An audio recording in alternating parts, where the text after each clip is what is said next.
December 2000.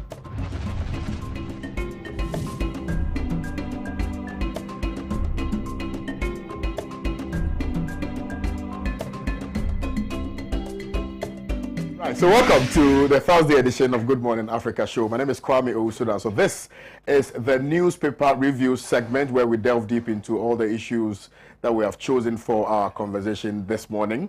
The show is very, very, very interactive, so you can join in our conversation with your messages via WhatsApp and text number, which is 0260846539. We're also streaming live on Facebook and across all other media platforms, YouTube, Instagram, Twitter, etc. So you can join in the conversation via those platforms as well, and we'll get the opportunity to read your messages here on the show. I have been joined in the studios by Alhaji Dr. Abubakar Marzouk. Good morning to you, Doc. Good morning, sir. And also Honorable Inusa Fuseni. Good morning to you, sir. Good morning. And Mr. Kwesipa. Good morning, sir. Let's quickly go through the topics for our conversation this morning. COVID-19, African continent facing another spike in infections. Ghanaian Times reported this particular story. Scholarships Secretariat extends deadline for online scholarship application, the new crusading guide. My blood is MPP. My blood is MPP. Former MP. Daybreak newspaper captured this one on its front page. Confusion over election results from Techiman South. And I'm sure that if you are have been following the conversation, realize that the leader and flag bearer of the NDC visited Techiman South, I believe, yesterday, together with some of his party executives, and they are seeking to change, the votes as so declared by the presiding officer in Techiman South. Hopefully, it works out. So these are the issues that we have chosen for our conversation this morning. Be kind enough with your messages, no insults, no personal attacks. Just share with us what your thoughts are. Speak to the facts, speak to the topics that we've chosen, and we will read it out here for you. So let me quickly start with Honorable Inusa Fuseni on the African topic. COVID-19, African continent facing another spike in infections. Honorable sir. Well, thank you, Kirodi, and let me say good morning to your cherished viewers and those who listen without or who view on Facebook and other social media platforms. And also say good morning to my brother Marzouk and my brother friend Kosiprat, and chief. He's a chief in the northern region, and particularly Tamale.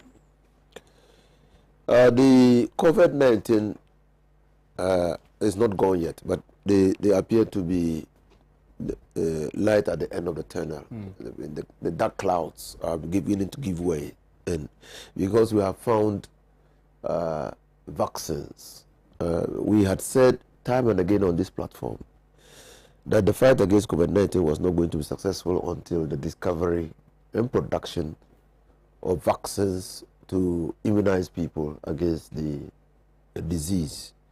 Pfizer and many other pharmaceutical bodies are announcing discoveries of vaccines. I mean, the vaccine politics also, or diplomacy, has started. I mean, China also developed its vaccine, but China will sell to countries that maintain good relations with them. And if you are a country that has recognized Hong Kong, you might not be benefiting from the vaccine supply of from China. Also, the vaccine equity is also coming to play. I mean, whereas vaccines can be very expensive, and especially in the initial period of manufacture, it is important that all countries have the benefits of the control mechanism, that is the vaccine.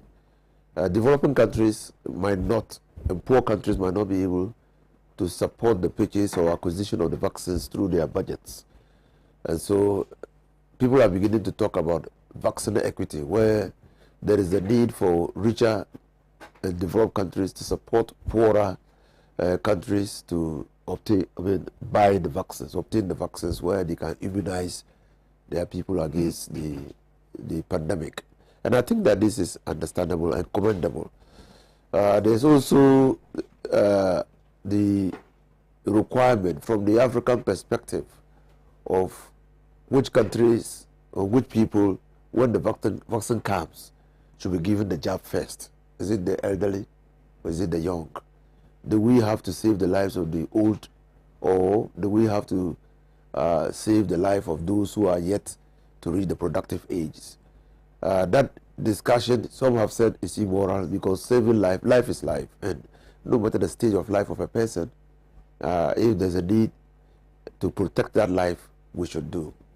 And so that's why I say that there's appear to be light at the end of the tunnel, and in due course, the whole country. I mean, when the Spanish flu hit the world, we grappled with it until a vaccine was found.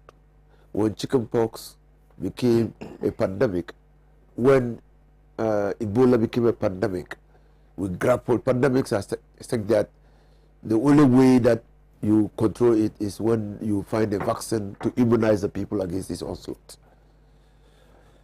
So talking about all the politics and diplomacy of vaccines, talking about the capacity of third world countries and poor countries to purchase the vaccine, talking about the cost of the vaccines themselves, will mean that it will take some time before poorer countries in Africa are able to immunize their populations. That forces on us an invidious responsibility to continue to protect ourselves, to maintain social distances, to use a mask where you are sitting in public, to wash your hands, to maintain the social protocols. Now, because African countries were recording reductions in the number of infections, we took it for granted, and that is why the African Center for Disease Control and Prevention is announcing a second wave. Yeah, yesterday. Yesterday is announcing a second wave. It appears that this second wave is largely prominent in South Africa, where in areas like KwaZulu-Natal, the Eastern Province, the Western Province, and Gauteng, the infection rates have reached about 19%. They've attributed that largely to the gathering of people, the large numbers. Students had completed school and they were gathering to celebrate on the beaches and in the bars. Alcohol consumption also was on the increase. So the country might also be considering the possibility of a second lockdown to see how it contains the second wave. Yes, many countries, Germany has closed down schools because of the second wave. Sweden and other Scandinavian countries are also doing that. America recorded its highest number of infections just 2 days ago, or deaths just 2 days ago, over 3,000 deaths a day. And so, COVID-related cases. So yes, there's a second wave all over the world. There's a second wave. It was not unanticipated. It was anticipated that there will be a second wave because the disease will mutate, pandemics mutate, and so what scientists were trying to do was to ensure that before the disease mutates in such a way as to require the discovery and manufacture of a different type of vaccine, they'll be able to get their hands on a vaccine that will deal with it. And so let's hope that this second wave is not a radically mutated type of the pandemic. If that happens, then their efforts in securing a vaccine would have been in vain. It will not solve the problem. Absolutely. Thank you very much. So my concluding statement is just simply that we should continue to exercise the level of prudence and care that we have always exhibited. Right. Doc. Yes. Good morning to the cherished viewers of ours. Special good morning to Yanna, to Myanglana, and to Yona. And then special good morning to the people of my Nantong. Nantondo is here. Thank you for the opportunity. Right. Nantondo was a short man. And in contrast, I'm tall. All right. Alhamdulillah. Yes. This is bad news, but it is something expected. This indicates that COVID-19 continues to put humanity into a state of humility. You agree with me that so far COVID-19 has defied scientific and technological solutions. Let me also add, as a researcher, that it has also largely defied scientific projections. In fact, in relation to Africa, the projections never became the truth. Before we even talked about the vaccines, scientists had projected that there would be dead bodies in the streets of Africa, and that the economies of Africa will be ravaged. These projections never became the truth. This is not to say that we doubt the scientific projections. This is to say that sometimes the scientific projections are not the real truth. They are not the end to themselves. So we need to do more.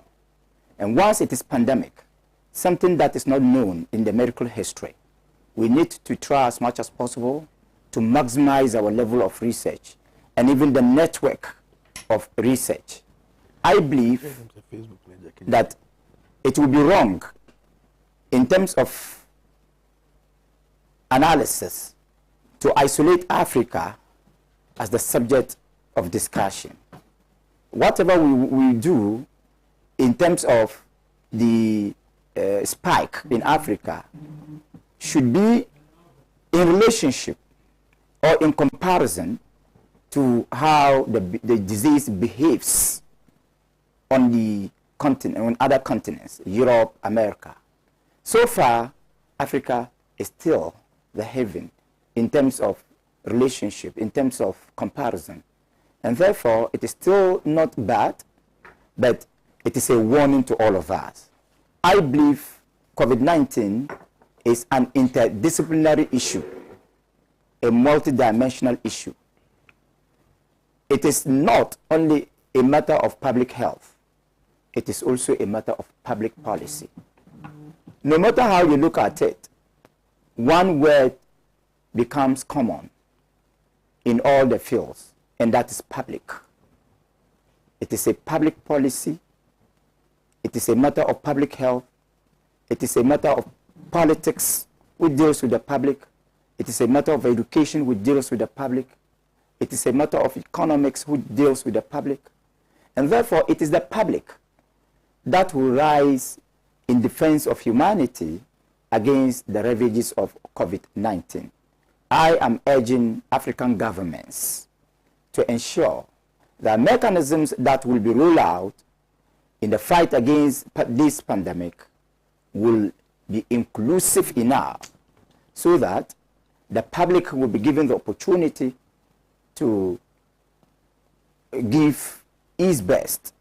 Because if you look at the way the disease is misbehaving, definitely we are more even likely to see, just as my elder brother has said, Honorable, to see the inefficiency of some of these vaccines. In a situation where the vaccines or some of the vaccines are not responsive to the current behavioral tendencies of the disease, definitely we are going to encounter other challenges. Let's also see it as a global affair. In addressing it, let us respect the principle of globalization.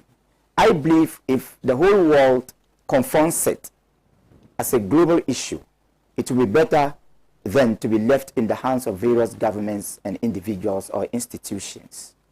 In that case, if we want to respond to it, just in line with the fictionalized current global order, where hegemonists have the right to misbehave in weaker nations, definitely we cannot be successful. Because the hegemonists cannot live in isolation. They need the weaker nations to showcase their level of supremacy. Right. If they do not involve the weaker nations in the distribution of the vaccines, definitely we are going to have problems. It also encourages African leaders to try as much as possible to Africanize our medical research, Perhaps the way the disease will behave in Europe will be different from the way it will behave on the continent of Africa. So African leaders must come together, devise a common mechanism, and roll out strategies that will push scientific research in a manner that will bring proper solution. That is not to say when African leaders do that, they must also live in isolation.